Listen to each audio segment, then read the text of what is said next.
If you are new to my channel, do subscribe it and make sure to hit the bell icon so that you would not miss any of my upcoming videos. Hello dear students, welcome to the third part of endocrine system in humans. So इस video में बच्चों हम लोग पढ़ने वाले हैं about adolescence and accompanying changes.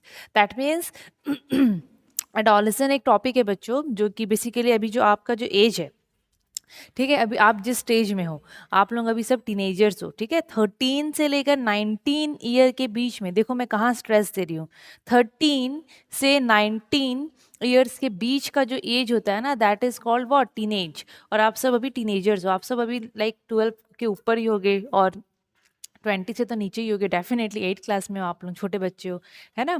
अच्छा, बच्चे तो नहीं बोलेंगे, अभी चाइल्डहुड से ट्रांजिशन होता है, मतलब अभी जो एज है ना आपका, अभी आप लोगों का चाइल्डहुड ख़त्म होने वाला है और धीरे धीरे धीरे धीरे एडल्टहुड में आप लोग जाने वाले हो या जा रहे हो। पूरे एडल्ट नहीं बने हो, 18+ को हम एडल्ट बोलते हैं, ठीक है, बट अभी आप एडल्ट नहीं बने हो, अभी चेंजेस आ रहे हैं, ठीक है, बॉडी में चेंजेस आ रहे हैं। बॉडी के साथ साथ दिमाग में भी चेंजेस आते हैं, इमोशनली, साइकोलॉजिकली बहुत सारे चेंजेस आते हैं, ठीक है। अच्छा देखो बच्चों, अभी हम सबको पता है, हम सब पढ़े हैं कि ह्यूमन बींग्स जो होते हैं, जो नॉर्मली ह्यूमन बींग्स होते हैं, they are able to reproduce और you can say they are able to give birth only when reproductive organs become functional. जब उनका रिप्रोडक्टिव ऑर्गन्स एकदम फंक्शनल हो जाता है ना, रिप्रोडक्टिव ऑर्गन्स का मतलब आपको पता है, मेल में टेस्टिस का बात हम लोग कर रहे हैं, फीमेल में हम लोग बात कर रहे हैं ओवरीज का। तो जब उनका रिप्रोडक्टिव ऑर्गन्स एकदम फंक्शनल हो जाता है, काम करने लग जाता है, ठीक है, अपने हार्मोन्स प्रोड्यूस करने लग जाते हैं या जो भी उनका काम है, जब रिप्रोडक्टिव ऑर्गन्स वो सब काम करने लग जाते हैं, एट दैट टाइम हम लोग बोलते हैं कि नाउ दैट इंडिविजुअल और that person is able to reproduce और give birth to a baby. या फिर आप लोग ऐसे बोल सकते हो, मेल में तो नहीं बोल सकते ना, गिव बर्थ, ही और she is able to reproduce, ऐसे बोल सकते हैं, ठीक है। अब इस टॉपिक में आप लोग प्यूबर्टी करके एक वर्ड सुनोगे। अभी प्यूबर्टी का मतलब होता क्या है, देखो बच्चों, प्यूबर्टी एक्चुअल में ऐसा स्टेज होता है जैसे कि सडन देखना, अभी तक आप लोग नॉर्मल थे, लेकिन सडन आप लोग माइंड किए होंगे कि आप लोगों के बॉडी में बहुत सारे चेंजेस आए होंगे, है ना। किसी का हाइट बढ़ गया होगा, लड़के लोगों का देखना दाढ़ी मूछ ये सब आते होंगे, मतलब जो शोल्डर्स होते हैं वो ऐसे ब्रॉड होते हैं, चौड़े होते हैं। लड़कियों का आवाज़ बहुत डीप होता है, सॉरी डीप तो नहीं बोलना चाहिए, लड़कियों का आवाज़ बहुत श्रिल, बहुत पतला होने लग जाता है, लड़कों का डीप होता है। मतलब ये सब ना चेंजेस आते हैं बॉडी में, ठीक है। तो प्यूबर्टी एक्चुअली होता है stage of life when body becomes capable of sexual reproduction after attaining sexual maturity. जब सेक्सुअल मैच्योरिटी बॉडी में आ जाता है, उसके बाद बॉडी जो है वो सेक्सुअल रिप्रोडक्शन करने के लायक हो जाता है। दैट मीन्स हमारे बॉडी में हमारा जो रिप्रोडक्टिव ऑर्गन्स है, जैसे कि टेस्टिस है, ओवरीज है, वो सब अच्छे से फंक्शनल हो जाएगा, वो सब अच्छे से डेवलप हो जाएगा। उसके बाद we are able to what, reproduce sexually. तो वो जो स्टेज होता है उसको हम बोलते हैं प्यूबर्टी। और प्यूबर्टी बच्चों अलग अलग एज में लोगों के अंदर में आता है, ऐसा ज़रूरी नहीं है। जैसे कि आप लोग देखना, आपका कोई फ्रेंड, उसका हाइट बहुत जल्दी बढ़ गया और आप बोलोगे अरे मेरा हाइट तो बढ़ा नहीं और मेरा दोस्त का बढ़ गया, दैट मीन्स उसमें प्यूबर्टी जल्दी आ गया एंड आप में थोड़ा टाइम लगेगा। तो ऐसा नहीं है कि सब में एक ही एज में आए, एक ही टाइम पे आए, नहीं, ये डिपेंड करता है फ्रॉम पर्सन टू पर्सन, ठीक है।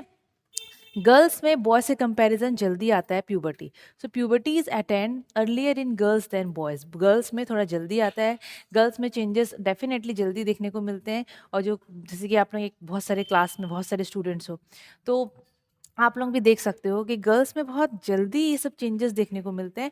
और जो बॉयज़ लोग होते हैं, मैं लाइक लड़कियां जो है थोड़ी बड़ी दिखने लग जाती है, मतलब उनके बॉडी में चेंजेस आने लग जाते हैं। और उनके क्लास के जो बॉयज़ होते हैं वो लोग ऐसे ही बच्चे टाइप ही दिखते रहते हैं, बोलने का मतलब यही है। तो गर्ल्स में पहले आता है प्यूबर्टी, देन उसके बाद बॉयज़ में आता है। और बेसिकली अगर मैं देखूंगी ऑन एवरेज, फीमेल्स में, लड़कियों में प्यूबर्टी स्टार्ट होता है at the age of 10 and 11, मतलब 10 साल से प्यूबर्टी स्टार्ट हो जाता है। मतलब 10 साल से 10-11 साल में उनकी बॉडी में चेंजेस देखने को मिल जाते हैं, मतलब हार्मोन्स डेवलप होंगे, मतलब हार्मोन्स प्रोड्यूस होंगे और बहुत सारे चेंजेस देखने को मिलते हैं। एंड 15-16 ईयर्स तक जब वो लोग आती है, तब तक वो चेंजेस कंप्लीट हो जाते हैं। मतलब जितना बॉडी में चेंज आना रहता है वो 10 साल से स्टार्ट होगा और 15-16 साल तक वो ख़त्म हो जाएगा। तो बोलने का मतलब यही है कि प्यूबर्टी आपका ज़िंदगी भर तक नहीं चलेगा, ठीक है ना। फीमेल्स में वो 10 से 11 ईयर्स में जब गर्ल्स रहती है तो उनमें स्टार्ट हो जाता है और 15-16 15-16 साल तक में ख़त्म हो जाता है। मतलब उसी अंदर में सब चेंजेस आ जाते हैं बॉडी में। मेल्स में वो थोड़े बाद में स्टार्ट होते हैं, मतलब 11 से 12 एज में, लाइक लड़कों की जो चेंजेस होती है बॉडी में, प्यूबर्टी जो होता है वो होता है after what, after girls, basically लड़कियों के बाद में। लेकिन ऐसा भी ज़रूरी नहीं है कि हर लड़की के लाइक प्यूबर्टी के बाद में ही बॉयज़ में प्यूबर्टी आएगा, ऐसा नहीं है, डिपेंड करता है पर्सन टू पर्सन, ठीक है। मेल में वो 11-12 ईयर से स्टार्ट हो जाता है और 16-17 साल तक कंप्लीट हो जाता है। एंड ये बहुत इंपॉर्टेंट पॉइंट है, it varies from person to person. अब मेरे खुद इतने सारे स्टूडेंट्स थे, जैसे कि हम लोग खुद देखते हैं, अगर जिसको मैं स्टार्टिंग से पढ़ाई हूँ, ठीक है। अब बहुत सारे स्टूडेंट हैं जो कि देखते देखते एकदम चेंज आ गया उनके बॉडी में, मतलब कहाँ बच्चे टाइप दिखते थे वो लोग, और सडन उनका हाइट में एकदम एकदम चेंज हो गया, इंक्रीज हो गया, दाढ़ी मूछा आने लग गया, और मतलब मस्कुलाइन टाइप दिखने लग गए।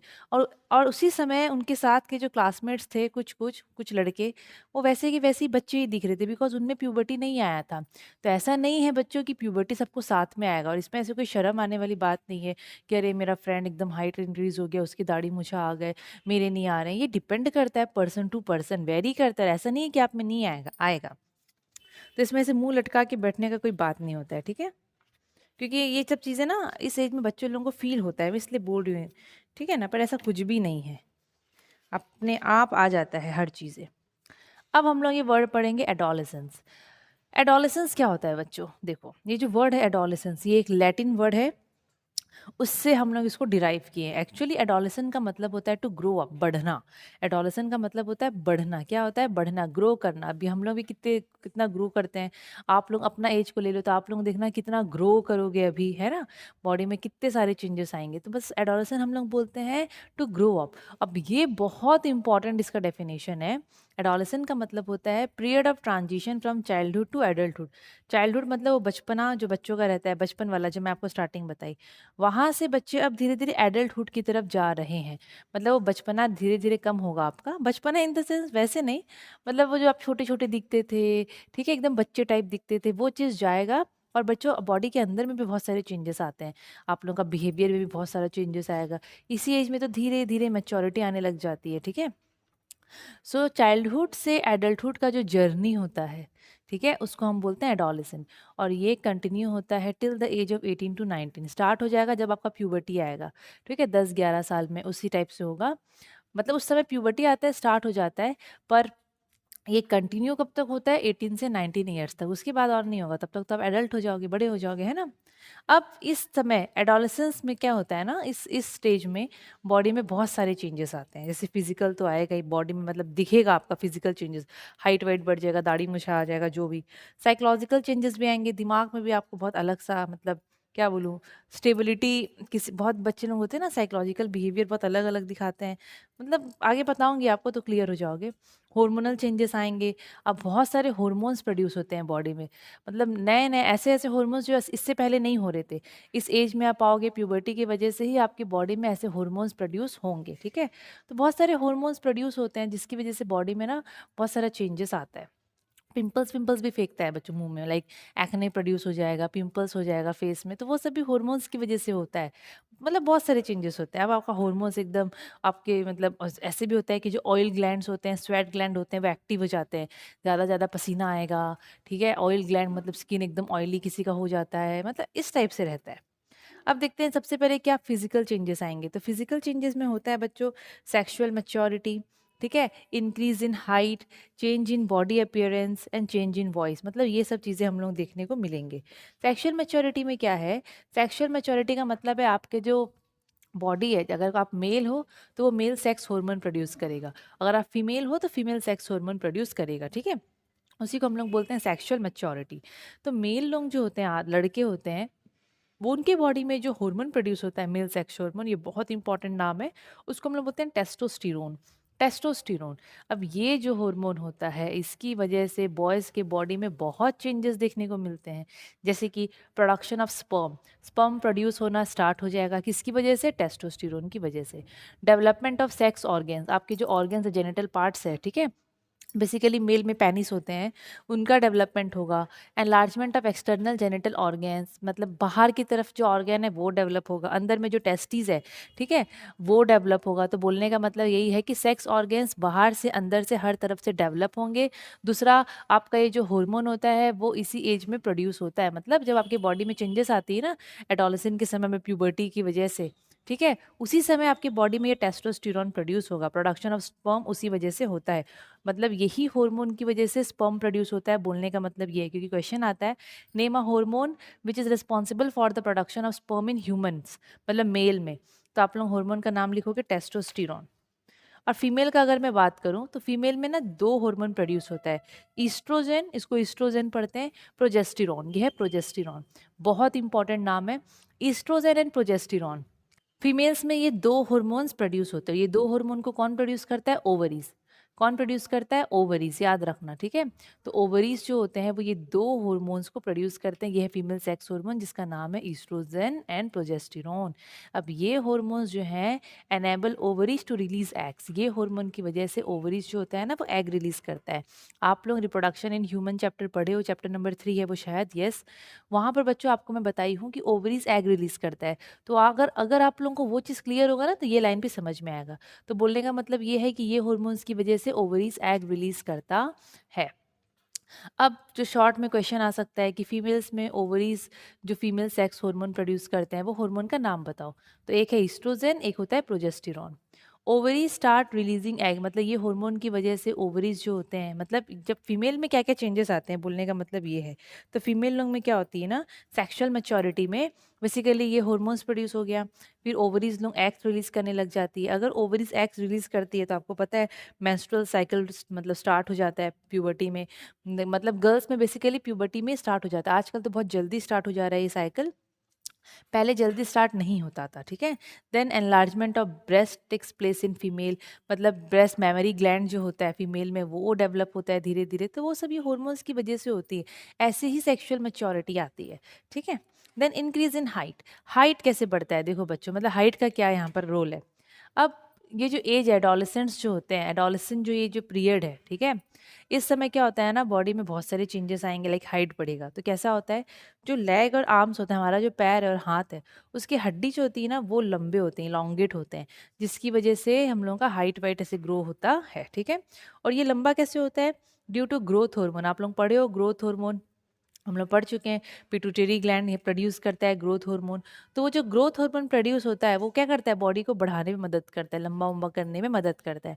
वो जब रिलीज होता है तो हमारे पैर की और हाथ की जो हड्डी होती है वो एलोंगेट होती है, वो लंबे होते हैं, ठीक है। Girls attain full height by the age of 14 to 15 years, और लड़कियों के लिए बोल रहा है गर्ल्स, दे अटेन पूरा हाइट, मतलब देखना गर्ल्स लोगों का पहले हाइट बढ़ना स्टार्ट होता है बॉयज से, ठीक है। आप लोग तो माइंड करे होगे अपने क्लास में, बहुत जन ऐसे एक दूसरे को टीज भी करते हैं, अरे तू नाटा है उससे या जो भी। सो गर्ल्स जो होती है वो लोगों का फुल हाइट वो अटेंड कर लेती है, मतलब 10-11 साल में जब प्यूबर्टी स्टार्ट होता है उनका, ठीक है, 10-11 साल में। तो उस समय क्या है, प्यूबर्टी स्टार्ट हो गया तो गर्ल्स लोगों का धीरे धीरे हाइट बढ़ना स्टार्ट होता है, और 14-15 ईयर्स तक उनका पूरा हाइट आ जाता है, मतलब पूरा इंक्रीज हो जाता है जितना होना चाहिए। और बॉयज़ के लिए बोल रहा है कि स्टार्ट होता है वो वही 11-12 से, जो प्यूबर्टी धीरे धीरे जो चेंजेस आती है, हल्का फुल्का हाइट में भी चेंजेस आता है, लेकिन पूरा जो फुल हाइट जो बॉयज़ होते हैं वो अटेंड करते हैं कितना एज में, 18 to 19 ईयर्स तक, मतलब उतना साल तक वो लोग अटेंड कर लेते हैं, और गर्ल्स थोड़े जल्दी में ख़त्म हो जाता है, ठीक है। And it is very important for child to have healthy diet during this stage to ensure their proper growth and development. इस एज में बहुत इंपॉर्टेंट है कि बच्चे अच्छे से खाना पीना खाए, यस, क्योंकि देखो बॉडी में ग्रोथ हो रहा है कि नहीं, और ग्रोथ के लिए बच्चों हर चीज़ इंपॉर्टेंट है। अगर आपको चाहिए कि आपका अच्छे से हाइट वाइट डेवलप हो, क्योंकि ये एज में ना बॉडी में बहुत सारे चेंजेस आते हैं प्रॉपर तरीके से, अगर आप लोग खाना पीना नहीं करोगे, दूध दूध नहीं पियोगे, हेल्दी डाइट नहीं लोगे, और ग्रीन वेजिटेबल्स नहीं खाओगे, एक्सरसाइज नहीं करोगे, तो आपका बॉडी में ना एकदम बिल्कुल डेवलप नहीं होगा। लेकिन अगर यही एज में आप ध्यान दे दिए तो आप लोगों का बॉडी बहुत अच्छे से डेवलप होगा, अच्छे से हाइट बढ़ेगा जितना प्रॉपर बढ़ना चाहिए, वरना बहुत जन का ढंग से बढ़ता भी नहीं है। फिर आप लोग ज़िंदगी भर एक दूसरे को छेड़ते रहना, नाटे हो या जो बॉनी है वॉट एवर, अपने लैंग्वेज में जो भी बोलते हो आप लोग बोलते रहना, ठीक है। उसके बाद है चेंजेस इन बॉडी अपियरेंस। अब बॉडी भी अपियर अलग टाइप से होता है, मतलब दिखने में बॉडी कैसे चेंजेस होता है, जैसे कि देखना बच्चों सडन, अब जैसे कि मैं एक बच्चे को पढ़ाती थी, वो मेरे से 5 क्लास या 5-6 में वो पढ़ा, 7 में मुझसे वो नहीं पढ़ा, डायरेक्टली वो मेरे पास आया 9th में। तो बच्चों जब मैं उसको 9th क्लास में देखी, कब वो मेरे से पढ़ा था, इतना छोटा सा एकदम बच्चा सा था वो, जब वो 9th क्लास में मैं उसको देखी तो अचानक से सडन एकदम चेंजेस, आवाज़ एकदम मोटा भारी, ठीक है, मतलब दाढ़ी मूछा, मतलब ऐसे लंबा, मेरे को ऐसे सर उठा के देखना पड़ रहा था। तो ये सब चेंजेस आते हैं। तो बॉडी अपीयरेंस, बॉडी में क्या चेंज आता है मेल में? शोल्डर ब्रॉड हो जाएगा, जो कंधे होते हैं ना वो चौड़े हो जाते हैं, लड़के एकदम चौड़े हो जाते हैं। डेवलपमेंट ऑफ एडम्स एप्पल, यहाँ पर आप लोग देखो साइड में फोटो मैं दे दी हूँ। एडम्स एप्पल होता है वो गला में जो होता है ना वॉइस बॉक्स, वो मेल में डेवलप हो जाता है, बाहर की तरफ वो दिखता है एकदम एप्पल, उसको बोलते हैं एडम्स एप्पल, मोटा सा दिखता है। ठीक है, मेल्स में रहता है, गर्ल्स में वो डेवलप नहीं होता है ना। Development of muscles, muscles develop होता है बहुत ज़्यादा बॉयज़ में, पूरे बॉडी में, ऑल ओवर दी बॉडी, हर जगह ग्रोथ ऑफ हेयर होता है, मतलब हर जगह हेयर डेवलप होगा, ग्रो होगा। ठीक है, पर ज़रूरी नहीं है कि हर किसी के बॉडी में हो।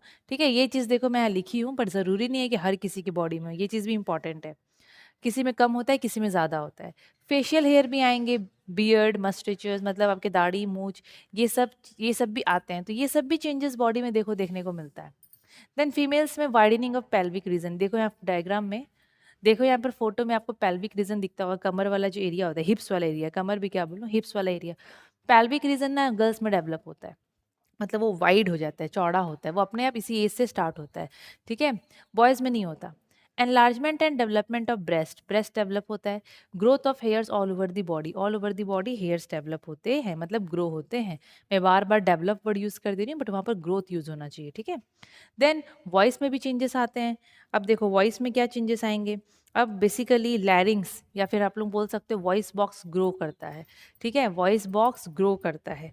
This growth takes place more in male than in female, girls में भी ग्रो करेगा लेकिन बॉयज़ में कुछ ज़्यादा ही ग्रो डेवलप कर जाता है। वो कौन सा वॉइस बॉक्स, जो एडम्स एप्पल बनता है, तो बॉयज़ में वो इतना डेवलप कर देता है कि वो बाहर की तरफ उभरा हुआ दिखता है, जिसको हम बोलते हैं क्या, एडम्स एप्पल। और उसी की वजह से बॉयज़ का आवाज़ एकदम डीप होता है, मोटा आवाज़ होता है। देखना सडन आप लोग माइंड करना, आप लोगों की क्लास के जो दोस्त लोग हैं, क्लासमेट्स हैं, उनका आवाज़ सडन देखना किसी किसी का कितना मोटा सा भारी सा हो गया होगा। सब माइंड करना आप लोग, इस एज में आप लोग हो, आप लोग अपने चारों तरफ देख के अगर चीज़ों को समझोगे पढ़ोगे तो बहुत इंटरेस्टिंगली समझोगे और दिमाग में पूरा फिट हो जाएगा। एंड फीमेल्स का एकदम हाई पिच्ड वॉइस, मतलब एकदम पतला सा आवाज़ होता है, ऐसा भी नहीं कि एकदम चाय चबरा टाइप पूरा पतला, लेकिन पतला रहता है फीमेल्स में। अब है emotional changes during adolescence, adolescence में इमोशनली क्या चेंजेस आते हैं। तो देखो बच्चों, आप लोगों का जो एज है, अभी आप लोग 8 में हो ना, तो 9 में भी आएगा, 10th में भी रहोगे, 11 में भी रहोगे, 12th में भी रहोगे, मतलब उस एज तक मैं पूरा का बता रही हूँ, उस समय तक आप लोग जित उस क्लास तक जब आप लोग रहोगे, वही 18-19 साल तक रहोगे 12th क्लास में, है ना। तो आप लोग ना इसी एज में बच्चों सोचना स्टार्ट करोगे। ठीक है, मतलब आप लोगों को ऐसा लगेगा कि भाई मैं ही मैं हूँ और कोई नहीं है, मैं अपना डिसीजन खुद लूँगा, मतलब मैं इंडिपेंडेंट हूँ या जो भी, मतलब इस टाइप से बच्चे सोचना स्टार्ट कर देते हैं। इस एज में ना ऐसे होते हैं, बॉडी में बहुत सारे चेंजेस आते हैं जिसकी वजह से, और इमोशनली भी बच्चे लोग अलग अलग टाइप से सोचते हैं। ठीक है, in order to adjust to the changes in their body and mind, they find themselves feeling confused, insecure and self-conscious. अब बॉडी में इतने सारे सडन चेंजेस आ रहे हैं, अब बॉयज़ लोगों का दाढ़ी मूंछ आ रहा है, गर्ल्स लोग का मतलब वो पेल्विक एरिया इंक्रीज हो रहा है, जो भी हाइट वाइट बढ़ रहा है, जो भी। अब कुछ बच्चे होते हैं जिनका बॉडी में कुछ भी चेंजेस वो देख नहीं पाते, वो लोग अपने फ्रेंड्स को देख रहे, अरे तो भाई इतना चेंज हो गया है, मेरे में क्यों चेंजेस नहीं आ रहा। तो इस एज में ना जो चेंजेस किसी में आते हैं किसी में नहीं आते हैं, उस चक्कर में ना बच्चे बहुत कन्फ्यूज्ड फील करते हैं, इनसिक्योर एंड सेल्फ कॉन्शियस, खुद मतलब अपने में इतना सेल्फ कॉन्शियस हो जाएंगे, अपना लुक में और अपने आप को निहारने में, संवारने में, ज़्यादा टाइम आईना के सामने, मिरर के सामने बिताते हैं इस एज में बच्चे। ऐसा होता है, ठीक है, हंसो मत, ऐसा होता है। They become over sensitive about their physical appearance, कुछ ज़्यादा ही सोचने लग जाते हैं अपने फिजिकल अपीयरेंस के बारे में। मतलब इस एज में बोलते हैं ना बच्चे बिगड़ते हैं, होता है बच्चों, देखो कोई ऐसे माइंड करने वाली बात नहीं है, ये एज ही होता है जिसमें आप बिगड़ सकते हो या फिर अच्छा एक सही लाइन पे जा सकते हो। तो इस एज में क्या है ना, वो बॉडी में इतने चेंजेस आते हैं बोल के बच्चे खाली अपना फिजिकल अपीयरेंस के बारे में ही ज़्यादा सोचते हैं कि मैं कैसा दिख रहा हूँ या मैं कैसी दिख रही हूँ। ठीक है, अच्छी दिख रही हूँ कि नहीं, उनको ऐसा लगता है कि सब मुझे ही देख रहे हैं या सबके लिए मैं ही इम्पॉर्टेंट हूँ, लाइक ऐसा फील होता है due to so many changes. मतलब देखो बॉडी में इतना सारा चेंजेस आता है, फिजिकल, इमोशनल, साइकोलॉजिकल। तो क्या होता है ना, बच्चे लोगों को बहुत जल्दी गुस्सा आने लग जाता है, बहुत जल्दी इरिटेट हो जाते हैं। अब उनको अगर उनके पेरेंट्स भी कुछ बोलते हैं तो फट से उनको गुस्सा आ जाता है। ठीक है, उनको ऐसा लगता है कि उनके दोस्त ही सब है, पेरेंट्स कुछ नहीं है, ऐसा एज इस एज में होता है बच्चों। तो they lose their temper very easily, इस एज में ना बच्चे लोगों को बहुत जल्दी जल्दी वाला गुस्सा आता है, बहुत ज़्यादा ही जल्दी गुस्सा कर देते हैं बच्चे। ठीक है। And interaction among peers increases. Peers का मतलब होता है आप लोगों के एज वाले, मतलब सेम एज वाले जो फ्रेंड्स होते हैं ना, लड़का लड़की लोग, मतलब आपके सेम एज वाले, जैसे क्लासमेट्स को आप लोग ले लो, उनके साथ आपका इंटरेक्शन ज़्यादा बढ़ेगा और घर वालों के साथ तो एकदम कम हो जाएगा। आपको लगेगा मैं, मेरे लिए दोस्त ही सब है। देन आप लोग फ्रेंड्स के साथ ही ज़्यादा इन्वॉल्व होने का कोशिश करोगे, घूमना फिरना। देन फ्रेंड्स लोग से आप लोगों को बहुत फ़र्क पड़ेगा, कोई दोस्त कैसा दिख रहा है मैं उससे अच्छा दिखूँ, इस टाइप से बहुत कंपटीशन रहता है, पर ये सब ठीक हो जाता है बाद में, है ना। बस दिमाग में ये रख के चलना कि कुछ ख़राब चीज़ है, कुछ गलत नहीं करना है आगे चल के। Then problems related to adolescence. इस एज में बच्चों के साथ क्या प्रॉब्लम्स रहती है वो देख लेते हैं। Sometimes growth and hormonal imbalance leads to great discomfort and anxiety in children. मतलब इस टाइप से जो चेंजेस आती है बॉडी में, ग्रोथ होता है और हार्मोनल इम्बैलेंस, या हार्मोन का तो बहुत बड़ा रोल होता है, उसकी वजह से ना बच्चों के अंदर में बहुत ज़्यादा डिस्कम्फर्ट एंड एनजाइटी रहता है, बहुत ज़्यादा। जैसे कि बच्चे लोग देखते हैं कि अचानक से सामने वाला का हाइट बढ़ गया, मेरा हाइट नहीं बढ़ रहा है, समझ रहे हो ना। देन मेंस्ट्रुअल इरेगुलरिटीज़, जो गर्ल्स होती है उनमें रेगुलर ये मेंस्ट्रुअल साइकिल नहीं होता, तो उस चक्कर में भी उनको बड़ा दिक्कत होता है। Appearance of acne and pimples, ये सब भी प्रॉब्लम होता है इसी एज में। देखना बच्चों, बहुत सारा एक्ने रिलीज होता है, मतलब पूरा आपका फेस, सबका नहीं, किसी किसी का पिंपल से भर जाता है, एक्ने से भर जाता है, तो उन लोगों को बहुत, मतलब बच्चों के इस एज में ऐसा लगता है यार ये क्या हो गया मुंह में, मतलब वो लोग बहुत इरिटेट होते हैं उस चीज़ से। ओबेसिटी, मतलब फीमेल्स में बेसिकली वो एकदम वजन बढ़ जाना, एकदम मोटे से फैल जाना, लाइक उस टाइप से भी हो जाता है। Delayed appearance of beard and moustaches in male. और बॉयज़ में क्या होता है, किसी किसी में जो लेट में दाढ़ी मूछ आती है, तो उनको ऐसा लगता है यार मेरे दोस्त का आ गया, मेरा क्यों नहीं आ रहा, कोई दिक्कत तो नहीं है मेरे बॉडी में, क्या करूँ, मतलब इस टाइप से उन लोगों को फील होता है। ठीक है। तो बच्चों, ये सब कॉमन सा चीज़ है कि यस, सामने वाला को के बॉडी में आप चेंजेस देखोगे तो आपको भी लगेगा, बट ये आगे जाके धीरे धीरे सब ठीक हो जाएगा। ठीक है। So the adolescents who experience this, they may become conscious about their physical and psychological changes and critical of themself. वही चीज़ है जो मैं आपको जस्ट अभी बताई हूँ। ओके। नाउ, अब देखो बच्चों, ये सब तो आप पढ़ लिए, अभी है importance of personal hygiene. Personal hygiene का बहुत ज़्यादा इंपॉर्टेंट रोल होता है इस स्टेज में। पर्सनल हाइजीन मतलब होता है खुद को साफ सुथरा रखना। तो इस एज में क्या होता है ना, हम लोग का स्वेट एंड ऑयल ग्लैंड्स, हम लोग का जो स्वेट ग्लैंड होता है जो कि पसीना रिलीज करता है, और ऑयल ग्लैंड होता है जो कि ना ऑयल रिलीज करता है। जैसे कि देखना, आप लोग बहुत जन का फेस माइंड करना ऑयली रहता है, मतलब थोड़ा, मतलब आप लोग देखना हमेशा वो ऑयल ऑयल लगता है कि तेल तेल है एकदम फेस में। तो हमारे ना स्किन में ऑयल ग्लैंड होते हैं, सिबेसियस ग्लैंड भी बोलते हैं उसको, वो ना ऑयल निकालता है, रिलीज करता है। वैसे ही स्वेट ग्लैंड होता है हमारे बॉडी में जो कि पसीना निकालता है। तो इस एज में ना, मतलब प्यूबर्टी के समय ये सब एक्टिव हो जाता है, इसीलिए देखना बॉडी में बहुत ज़्यादा स्वेटिंग होता है। देखना छोटे बच्चों पे नहीं आएगा इतना, जितना प्यूबर्टी वाले जो जो एडोलेसेंट्स होते हैं उनमें देखने को मिलेगा। ठीक है।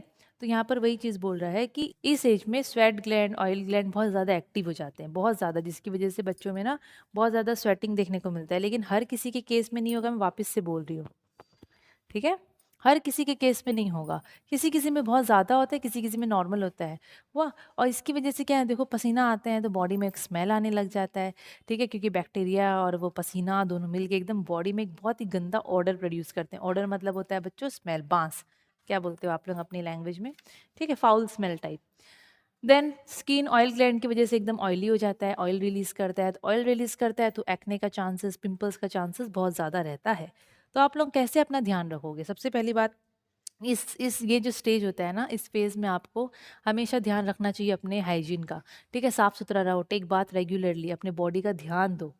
ऐसा नहीं कि अपना बॉडी में स्मेल आ रहा है तो आप लोग ऐसे ही घूम रहे हो, नहीं, उसका ध्यान रखो। कोई भी इन्फेक्शन कुछ भी हो सकता है तो आपको उससे दूर रहना है।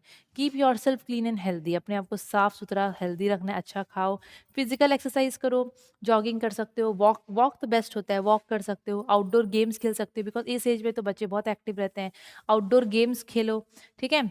और ये सब क्या होता है ना, ये सब करने से फिजिकल एक्टिविटी रहेगी तो बॉडी में ग्रोथ डेवलपमेंट बहुत अच्छे से होगा। बैलेंस डाइट खाओ, ऐसा खाना खाओ जिसमें हर टाइप का न्यूट्रिएंट्स है, आपको विटामिन भी मिले, प्रोटीन भी मिले, फैट्स भी मिले, मतलब हर चीज़ आपको मिले, मिनरल्स भी मिले, वैसा। And avoid fast food. इस एज में तो बच्चे पूरा टूट पड़ जाते हैं, किसमें, जंक फूड्स में, फास्ट फूड में। लेकिन यही एज है, अगर फास्ट फूड खाओगे ना तो वैसे ही फास्ट फास्ट फैलोगे, याद रखना। इस एज में ना ग्रीन वेजिटेबल्स, फ्रूट्स, दूध, दही, ये सब खाना चाहिए, तो देखना बॉडी में कितना अच्छा ग्रोथ होता है। Then stress management. स्ट्रेस का मतलब सबको पता है एक मेंटल टेंशन होता है, दिमाग में एकदम से टेंशन रहता है बहुत सारी चीज़ों को लेके, ठीक है? बहुत सारी चीज़ों को लेके उसको हम बोलते हैं स्ट्रेस। कोई भी चीज़, कोई भी रीज़न हो सकता है उसके लिए। तो अब इस एज में बच्चों को किस चीज़ का स्ट्रेस रहता है, देखो, देखते हैं। अब चेंजेस इन बॉडी, अब बहुत बच्चे होते हैं, अब देखो जिसको होगा वो मेरे से कनेक्ट कर पाएगा, है ना? जैसे कि बच्चों की बॉडी में चेंजेस आते हैं, तो उनको उस चीज़ का बड़ा टेंशन रहता है, दिमाग में स्ट्रेस रहता है। पीयर प्रेशर, दोस्तों का भी स्ट्रेस रहता है। अब दोस्त लोग छेड़ते होंगे, मतलब दोस्तों चिढ़ाते होंगे अपने ग्रुप में कि अरे देख इसमें चेंजेस नहीं आया है, और देख उसका हाइट नहीं बढ़ा है, वो नाटा है। तो बच्चे इस एज में करते हैं, बच्चों को पूरा टीज करते हैं अपने फेलोमेट को।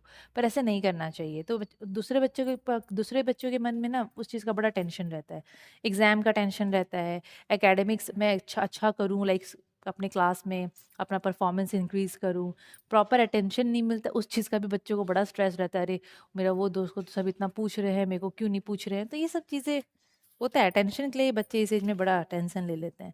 तो अटेंशन के लिए कोई दरकार नहीं है टेंशन लेने का, है ना? इस एज में ना पढ़ाई में ध्यान दो, अपना करियर बनाने का सोचो। करियर इन द सेंस, अभी आप लोग इस एज में हो तो अच्छे से ध्यान दो पढ़ाई में, फिर 12th में भी तो आप यही स्टेज में रहोगे, है ना? तो आप लोग पढ़ाई में ध्यान दोगे ना तो बाकी आगे जाके सब अटेंशन देंगे आपको। तो अभी से अगर अटेंशन मांगोगे ना तो आगे जाके कोई अटेंशन नहीं देगा, याद रखना, ठीक है? ये बड़ी अच्छी बात कही आप। वेज टू रेड्यूस स्ट्रेस, तो बच्चों को इस एज में अगर बाई चांस आपके अंदर कोई स्ट्रेस भी है अपने बॉडी को लेके, एग्जाम को लेके, तो आप लोग उसको दूर करने का सोचो, कोशिश करो। कैसे कर सकते हो? थोड़ा देर के लिए मेडिटेशन करो, रामदेव बाबा को याद कर लो थोड़ा देर के लिए, है ना? इससे क्या होता है ना, हमारा दिमाग एकदम रेस्ट रहता है, रेस्ट में रहता है। आप पॉजिटिव सोचोगे, शांत लगता है बच्चों, एकदम शांति, अच्छा लगता है मेडिटेशन से। योगा कर सकते हो, योगा करने से भी भाई स्ट्रेस बहुत कम होता है। अपना टाइम को मैनेज करना सीखो, अपना टाइम को इफ़ेक्टिवली मैनेज करो। अपना मतलब एक टाइम टेबल बना लो, पढ़ाई का टाइम टेबल, खेलने का टाइम टेबल, रिक्रिएशन का टाइम टेबल। रिक्रिएशन का मतलब वही थोड़ा-सा हम जब बोर हो जाते हैं ना कोई काम कर के, जैसे कि आप पढ़ रहे हो, जैसे कि मैं पढ़ा रही हूँ अभी और मुझे बाद में भी पढ़ाना है, ठीक है? तो मैं क्या करूँगी, मेरे पास जो आधा घंटा या 10 मिनट रहेगा, मैं उसमें मुझे जो पसंद है, लाइक मैं बैडमिंटन खेल ली, मैं गाना सुन लिया, जो भी। रिक्रिएशन आप उसको भी बोल सकते हो। फ्रेंड्स एंड फैमिली के लिए भी आपको टाइम निकालना बहुत ज़रूरी है। तो ऐसा नहीं है ना कि आप एकदम बुकवर्म होके, एकदम किताबी कीड़ा होके पढ़ते ही रहोगे, ऐसा नहीं है। इसीलिए यहाँ पर बोल रहे हैं अपना टाइम को अच्छे से मैनेज करो। पर कुछ बच्चे होते हैं जो कि खाली किताब में ही घुसे रहते हैं इस एज में, ऐसा नहीं होना चाहिए। देन स्पोर्ट्स, स्पोर्ट्स भी बहुत इंपॉर्टेंट है। स्पोर्ट्स तो बहुत बच्चों को पसंद है, और स्पोर्ट्स क्या है ना, ऐसा चीज़ है जिससे आपका स्ट्रेस बहुत इजीली चुटकी बजा के दूर हो सकता है। उससे आप फिट भी रहते हो। देखो, दो फायदा है, कितना सारा फायदा है। स्पोर्ट्स में आप नए लोगों से इंटरेक्ट करते हो तो आपके नए फ्रेंड्स भी बन जाते हैं। इसी एज में बच्चे ना बहुत इन्वॉल्व होते हैं, मतलब जो सीबीएसई वाले बच्चे हैं, मतलब डीएवी के है जो भी, एमएचआरटी में वो लोग जाते हैं, मतलब अलग-अलग जगह वो लोग खेलने के लिए जाते हैं। तो इसी एज से वो लोग एक्टिव रहते हैं, अपना स्पोर्ट्स में ध्यान देते हैं, तो आगे जाके वो लोगों का बहुत ज़्यादा स्कोप भी रहता है। फिट तो रहते ही हैं, वो अलग बात है। फिर नए-नए फ्रेंड्स भी बनते हैं, अलग-अलग जगह जाते हैं तो नए फ्रेंड्स बना के आते हैं। तो ऐसे बहुत अच्छा लगता है। लाइक अभी हम लोग भी जब इस एज में थे ना, तो हम, चलो मैं तो इतना स्पोर्ट्स में नहीं थी, बट मेरे ऐसे बहुत सारे फ्रेंड्स थे जो कि मैं देखी हूँ कि अलग-अलग जगह के उनके नए-नए फ्रेंड्स, एकदम खुश रहते थे, एकदम फिट रहते थे वो लोग।